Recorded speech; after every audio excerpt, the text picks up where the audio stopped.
During a live press conference, President Trump jolted reporters by accusing Barack Obama of secretly sabotaging his administration. What began as a carefully choreographed East Room appearance suddenly veered off script. Midway through his remarks, Trump leaned into the microphone, lowered his voice to a conspiratorial tone, and declared, "You know, we've had a lot of trouble lately with certain people still pulling strings behind the scenes. And yes, I'm talking about Barack Obama." The words froze the room. Reporters exchanged sharp glances, cameras zoomed tighter, pens hovered above half-finished notes. Trump pressed on, accusing Obama of influencing federal agencies and blocking legislative efforts.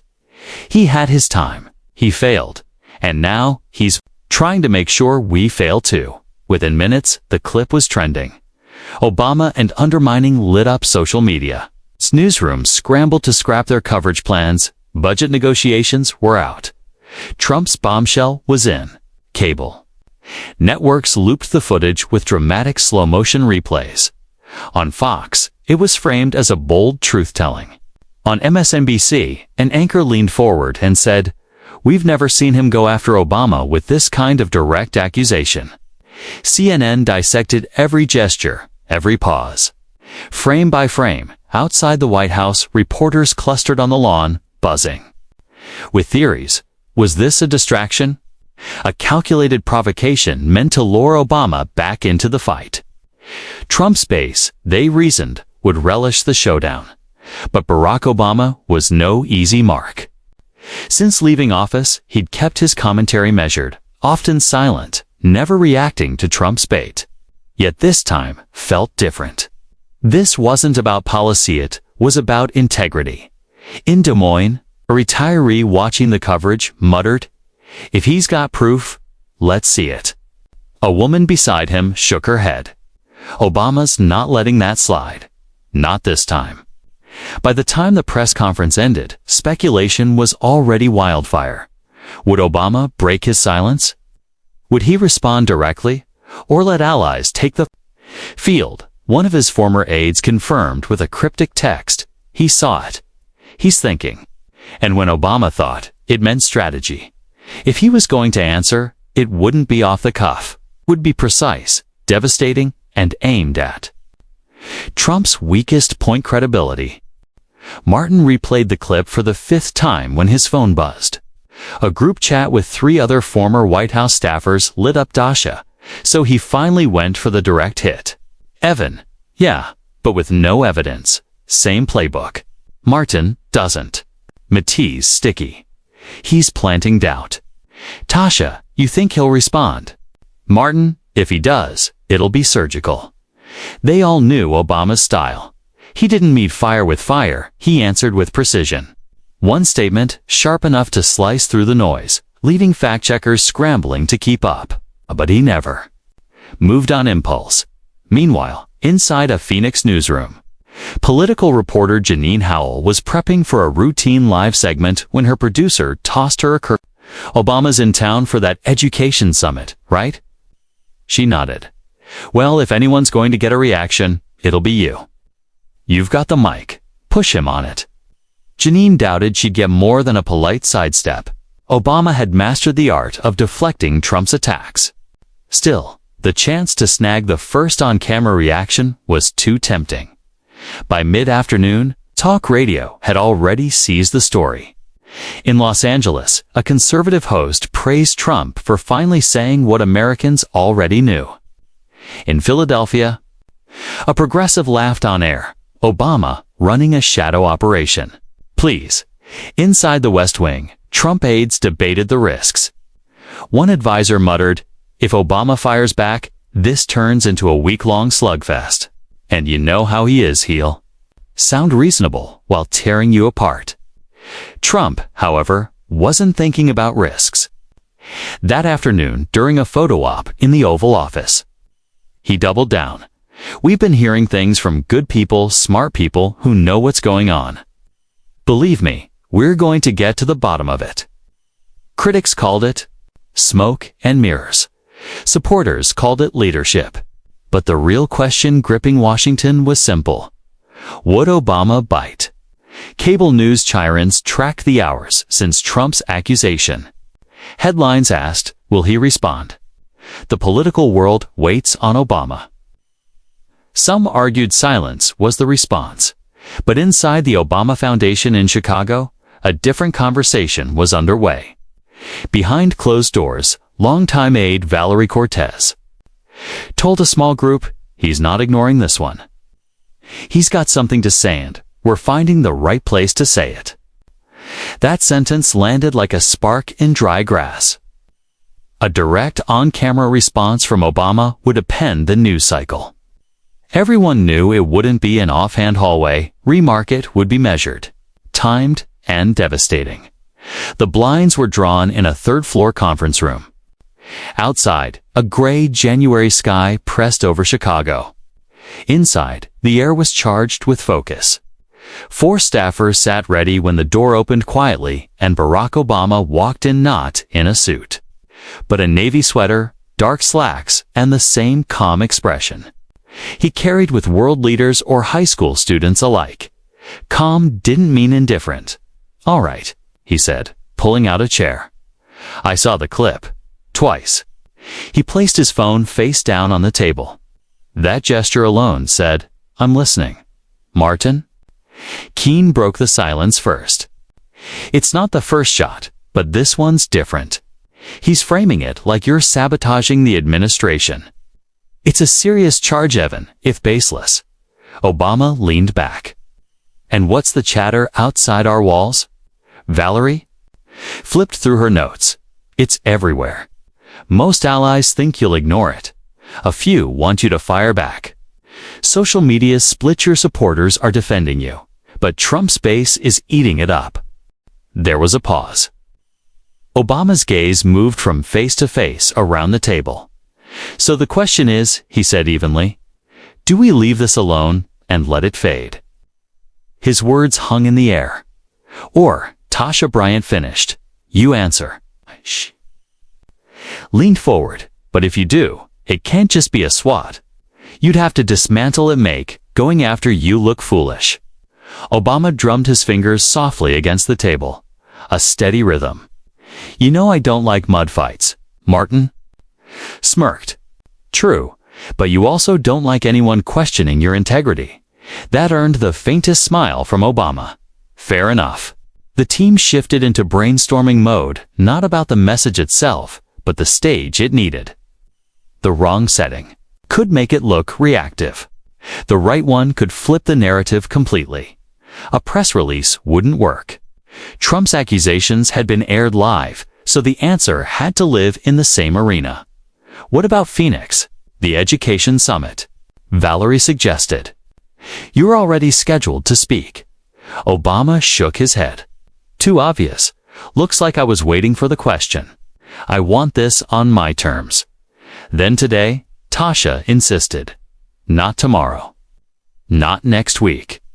This only works if you control the clock. The debate turned practical. Which networks could host without turning it into theater? Who would let Obama speak without interruptions? Laura Dean at PBS, Martin suggested. Respected.com gives space for real answers. Valerie checked her phone. She's taping remotes in D.C. this week. If we move now, she's in play. Obama gave a single nod. Line it up. In the next half hour, the outline was built, a handful of undeniable facts, a reaffirmation of core principles, and one sharp line designed to stick in the headlines without sounding petty. No rehearsed speech, just structure and precision. By the time the plan was locked, Valerie was already making calls. Martin drafted a statement for the press. President Obama will address questions raised today during a scheduled interview this evening. Careful wording, no direct mention of Trump. Just enough to set the press buzzing. As Obama reached the doorway, he stopped. I'm not doing this to win a news cycle. I'm doing it because truth matters. And when people try to muddy it, you can't just stand there and smile. The room went still. Martin finally said, Understood. We'll make sure they hear you. Obama nodded once and left. In the hallway, a young staffer whispered to Valerie, "Is he really going to say something?" Valerie allowed herself a small smile. "Oh, he's going to say something. And they won't forget it." But before the interview lights came on, the public would see the other side of him, measured, steady, unbothered at the Phoenix Education Summit. Outside, the sun blazed harsh over the convention center. Inside, the hall was packed with teachers, organizers, and students who had come not for drama, but for hope. The stage was simple: a podium, folding chairs, and a banner reading "Building the Next Generation." Obama's name was printed smaller, then the title exactly the way he wanted it. Backstage, staffers moved with quiet efficiency. Martin spotted Janine Howell, the reporter who had been pushed to press him about Trump's remarks. Obama noticed her too. "Let me guess," he murmured to Martin. "Half the people here want to talk about education, and the other half want me to light up the President of the United States." Martin grinned. "Something like that." Obama adjusted his sleeves with deliberate calm. When he stepped onto the stage, the applause was warm, genuine, untouched by the day's storm. For 20 minutes, he spoke of classrooms, mentorship, and the sacrifices of teachers. The crowd leaned in, captivated, and then came the moment everyone had been waiting for. The moderator, a former high school principal, thanked Obama for his remarks and opened the floor to questions. Most inquiries focused on education funding shortfalls, teacher shortages, broadband access in rural areas. Then Janine Howell raised her hand. "President Obama," she began, careful to keep her tone measured. "Earlier today, President Trump accused you of quietly working to undermine his administration's policies. Do you have a response?" The room went still. Every camera pivoted toward him. Obama's smile was easy, almost amused. "Well," he said slowly, "I've been out of office for a while now. My energy is right here, helping the next generation succeed. I don't spend my days plotting in some secret room." He paused, scanning the crowd. "Politics can get heated, but facts still matter. And the fact is, I've always believed that when you serve this country, you serve everyone. Just the people who voted for you." It wasn't a direct jab, but it landed. Murmurs rippled through the audience. Cameras snapped furiously. The moderator quickly moved on, but the question lingered. Backstage, Valerie caught up to him. "Smooth," she said. "That wasn't the real answer," Obama replied quietly. "That's coming later." Out in the press area, Janine filed her story, knowing the real headline wouldn't come from this exchange. The weight was in whatever Obama had planned for the evening as he left the convention. Center pausing for photos with students, greeting teachers, he looked calm, steady, untouched by the storm. Exactly how he wanted to be seen. But Martin, a few steps behind, knew better. PBS had already confirmed the interview. The studio was prepped. Tonight wasn't going to be a polite rebuttal. It would be the pivot point, the moment that flipped the story by the time his motorcade pulled up to the modest PBS affiliate in downtown Phoenix. The sky was streaked with orange and pink. Inside, the studio hummed with quiet tension. Alora Dean, respected for her composure and tough questions, was ready. She greeted Obama with a firm handshake. "I'm glad you're here, but I'm not here to make this easy." "Fair enough," he smiled, while Martin and Tasha whispered outside. Obama settled into the studio chair, ankle crossed over his knee. It wasn't arrogance, was control. He knew that in an era of viral clips, composure was just as powerful as words. The cameras went live. Laura began with 2 questions on education, giving the illusion of a routine interview. Then she leaned forward. "This morning, President Trump accused you directly, said you've been undermining his administration from behind the scenes. How do you respond?" Obama let the silence stretch just long enough for viewers to lean closer to their screens. Then, calm but pointed, he answered, "Laura, I've spent my career believing leadership means lifting people up, not tearing others down. I haven't been in the Oval Office for years. I'm not in the business of calling cabinet members to give secret orders. The idea that I'm running a shadow government, that's a conspiracy in search of an audience." "So you deny any involvement?" she pressed. "I'm saying it's fiction. And the danger with fiction in politics is this: repeat it enough times and people start mistaking it for fact. That's not dangerous for me, it's dangerous for the country. Because when leaders can't tell the difference between truth and rumor, bad decisions follow." His voice never wavered, but he leaned forward slightly, lowering it just enough for the microphone to catch. The shift gave his words a quiet weight, more intimate than the polished stage tone from earlier. "And let's be clear," he said. "If a leader spends more time blaming their predecessor than solving the problems in front of them, maybe the problem isn't the predecessor." The line hit like a clean punch. In the control room, a young producer whispered, "That's the clip." Laura let the silence hang, then asked, "So, what would you say directly to the president if he were sitting here right now?" Obama didn't hesitate. "I'd say, focus on the job you were elected to do. The country's challenges aren't going to wait while we point fingers." The Oval Office is a place for accountability, not excuses. They moved on to climate policy, civic engagement, voter turnout.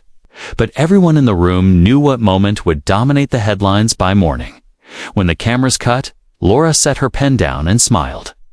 That was concise. Obama chuckled. That was deliberate. As he stood, Martin slipped into the room.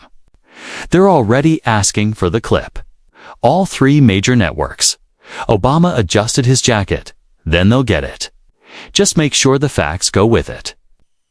Outside, the cool desert air wrapped around them like a reset. The motorcade idled at the curb. In the back of an SUV, Tasha was drafting a press release to frame the interview. President Obama responds directly to today's accusations with a call for truth and accountability. But by the time PBS aired the full segment at 8 p.m. Eastern, the story had already broken free. A leaked teaser clip, less than an hour old, was racing through Twitter. The line, "If a leader spends more time blaming their predecessor," was everywhere. In living rooms, bars, office group chats, on phones glowing from Sacramento to Boston. Cable news split screens framed the moment. On the left, Obama and Laura in that modest Phoenix studio. On the right, Trump's accusations from earlier in the day. The opening questions felt like chess moves, steady and careful. Until Laura pivoted and asked about Trump directly. The camera held tight on Obama's face. No raised voice, no theatrics.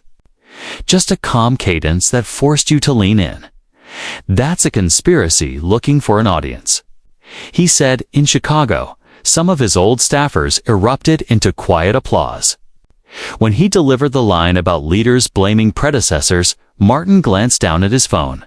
A text from Tasha. "This is blowing up." Anderson Cooper just said, "That's going to leave a mark." On MSNBC, a panel praised the move. He reframed the whole thing. Instead of defending himself, he put the responsibility back on Trump. That's hard to counter without sounding defensive.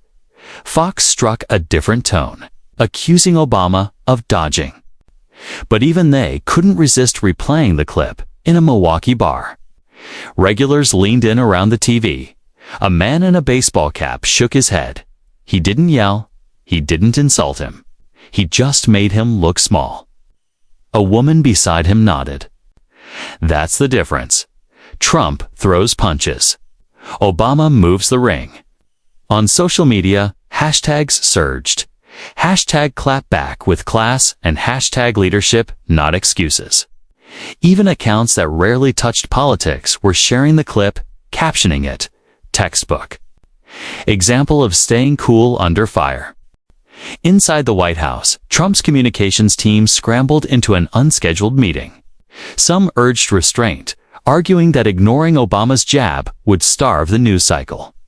Others demanded an immediate counterpunch, maybe even that same night. Trump wasn't listening. Scrolling his phone, he watched the clip replay across feeds, his jaw tightening. At 9:14 p.m., he fired off a tweet. "Obama is lying. Everyone knows it. We will show proof. Sad." The post exploded, drawing thousands of likes in minutes. But it also ensured the story would dominate the next morning's headlines. Across Phoenix, Obama's team sat in a hotel conference room, watching the ripple effect in real time. Valerie scanned the major outlets' homepages. Every lead photo is either him in the interview or stills from the summit, she noted. Martin looked up from his laptop. "We just turned his attack into our platform." Leaning back with arms folded, Obama simply said, "Now we let it breathe. Nothing more from me tonight." Restraint was the strategy. Trump thrived on constant brawls, but a single, surgically delivered line left to echo on challenge was harder to shake, and echo it did. By sunrise, Obama's response was the lead story everywhere.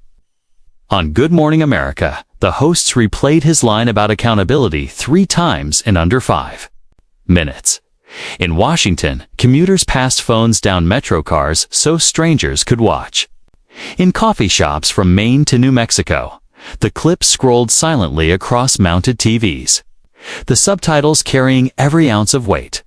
The turning point wasn't just repetition, was interpretation. For months, Trump had painted his presidency as shackled by Obama's lingering influence, but Obama's calm rebuke reframed it as a test of leadership and responsibility. In Dallas, a marketing team opened their Monday meeting by playing the clip. "That's how you handle a hit," one manager said. "Don't flail, don't overreact. Just state the facts and walk away." Even conservative outlets that initially downplayed the exchange found themselves covering it, only because their audiences demanded it.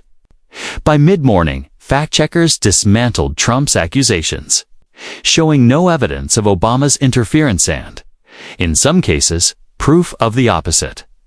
Cable news panels piled on contradictions.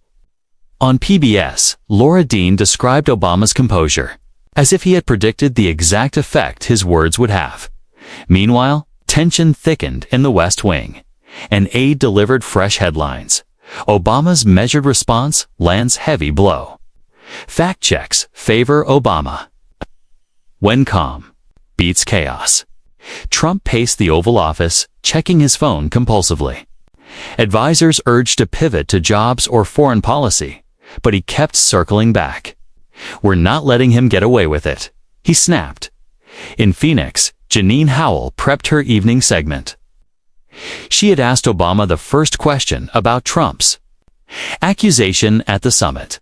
Now her footage, spliced with the PBS interview, was in demand everywhere. "Every network wants the local angle," her producer told her. "You're about to be everywhere." The clip was no longer just political fodder. Athletes, musicians, even actors reposted it on Instagram. Leaders lead. "That's how it's done," an NBA star wrote. The difference was clear. Obama hadn't merely defended himself, he had dismantled the attack by reframing it. Calm delivery kept the focus on substance, not spectacle, not Chicago. Martin Keene muted the TV as networks replayed Trump's words beside Obama's reply. His phone buzzed. It was Tasha. "We've got something here." The more they play it, the weaker his attack looks. By tomorrow, it's common knowledge this backfired. Martin grinned. Then let's make sure tomorrow isn't the end of it. By mid-afternoon, the Republican National Committee was already scrambling out a statement. They tried to revive the accusation, insisting there were serious questions about Obama's post-presidency. But the press treated it only as a follow-up. The real story was his response. Back at the Obama Foundation, Valerie laid a stack. of media requests on the table. Everyone wants him now. Morning shows, late-night podcasts, you name it. Obama scanned the list and shook his head. We're not going on a tour. One message, one delivery. That's it. Why stop now? Martin asked. Because, Obama replied, when you've told the truth clearly, you don't need to repeat it. The people who needed to hear it heard it. Now, we let the noise run itself out. But the media wasn't letting go. By Tuesday, the story wasn't just political, it had become cultural. Every network, newspaper, radio station, and podcast replayed the clip. Online, it spread. Like wildfire, millions of views, endless shares, countless remixes. The line short, sharp, impossible to misinterpret had turned into a soundbite for the ages. On Today, hosts replayed it before a panel dissecting the art of the political clapback. One commentator summed it up. He didn't shout. He taught a lesson. Late-night comedians opened their monologues with it. TikTok users set it to beats and skits. A chef joked, replace Oval Office with kitchen and it still works. A Kansas principal tweeted, I'm showing this to my student council. Even the Wall Street Journal ran the headline. Obama's response reverberates beyond politics. At a Phoenix coffee shop, PBS host Laura Dean shook her head. I've done hundreds of interviews, but this one's different. People are talking about the content, not just the politics. In Washington, senators were peppered with hallway questions. A Democrat called it a masterclass in restraint. A Republican muttered, didn't see it, before rushing off. Behind closed doors, staff admitted they'd all watched it. For Trump's team. The problem wasn't just that Obama's words landed, it was that they had become a cultural reference point. Every replay made them harder to fight back against. Without looking reactive, inside the White House, aides debated, pivot to a new issue, or keep attacking. Meanwhile, Trump scrolled his feed, growing more agitated with every repost. At the Obama Foundation, the mood was calm. Headlines stacked. In their favor, foreign press kept calling. But Obama refused to issue another statement. That's not how you win, he said. You win by not overplaying your hand. By midweek, even sports talk shows were joking about it. A basketball analyst compared it to hitting a three-pointer, turning around before it drops, and walking. Off the court, Obama's line was no longer just a rebuttal, was shorthand. A cultural symbol for staying cool under fire and flipping the narrative without raising your voice. And in Washington, its ripple effect was only beginning. By Thursday, Washington felt different. The noise of politics hadn't gone anywhere. Congress still bickered over spending bills. Committees still grilled witnesses, but behind closed doors, the focus kept circling back to one moment. Obama's interview in a Capitol Hill conference room. Democratic strategists studied fresh polling data. One slide stood out. Obama's approval ratings had jumped 3 points nationally in just 2 days. Among independents, the bump was even higher. It's not just what he said, noted strategist Carol Mendoza. It's how he said it. Direct, not defensive. That's what people have been missing. Across town, Republicans were split. Some wanted to double down and keep attacking, while others warned that repeating Obama's name only amplified the clip hand. The clip wasn't flattering for Trump. A veteran GOP consultant sighed. It didn't sound like an attack. It sounded like leadership. That's a harder thing to fight. Donors at a quiet Georgetown restaurant were having their own conversation. He reminded people why they trusted him, one said. If we channel that energy into local races, it's a gift. At the White House, Trump's aides debated. Some argued that ignoring the moment made him look shaken. Others warned that dragging it out gave Obama more oxygen. Trump chose a middle path at a rally in Tampa. We've got people, former people, trying to take credit for our work, trying to undermine us. We know who they are. But without naming Obama, the line landed weak more shadow than strike. Meanwhile, the press kept the story alive. Politico broke down the anatomy of a clapback, while the Washington Post praised Obama's steady tone. Even the New Yorker joined in, sketching a cartoon of a calm Obama sipping coffee, while a cartoonish Trump yelled in the background. Inside Obama's own camp, restraint was the rule. Requests poured in late-night shows, podcasts, big interviews, but he turned them down. "We said what we needed to say," he reminded his team. "If we milk it, we lose the integrity of it." Ironically, that refusal only strengthened the moment's impact. By Friday, headlines read, "Why Silence is Obama's Strongest Weapon and the Art of Knowing When to Stop Talking." On Twitter, veterans shared their own leadership stories under #Oval Office Standard, turning the moment into something larger than YYK. Turning the moment into something larger than politics. Even a senior Republican senator quietly admitted, "I don't agree with him on much, but the guy knows how to land a hit without looking like he threw one." The clash was no longer about two presidents. It was about style, about contrast, and about how Americans exhausted by chaos still recognized dignity. When they saw it, Obama himself seemed the least interested in savoring it. At his next stop in Indianapolis, a youth mentorship event. Planned months before, the auditorium buzzed with educators, community leaders, and students. The crowd wasn't there to talk politics, but anticipation lingered. Would he address the week's firestorm? When Obama walked on stage to a wave of applause, steady and unhurried, it was clear if he did speak on it, the message would be bigger than politics. "I know it's been a busy week in the news," Obama began, drawing a ripple of laughter. "I've heard some of you think I might have something to say about it." He paused, letting the room breathe before steering the focus. "I want to keep our attention where it belongs, on the work that actually changes lives.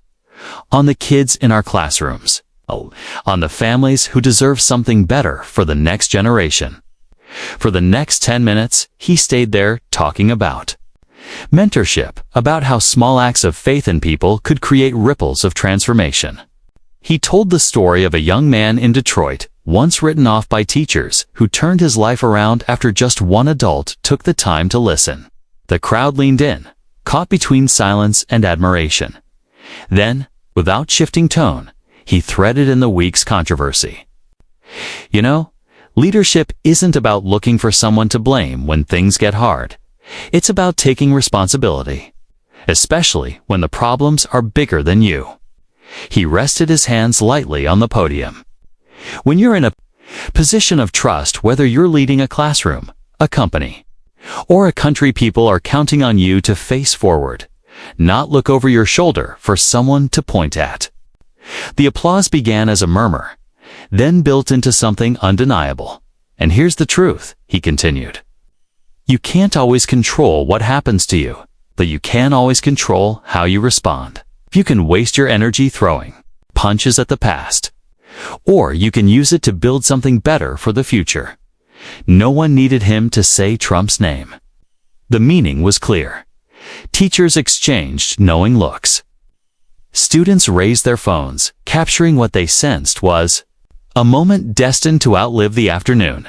He closed by turning it back to them. "You don't need a title to lead. You don't need to sit behind a big desk to take responsibility. Every one of you has a sphere of influence, and the way you use it matters." Silence for a beat.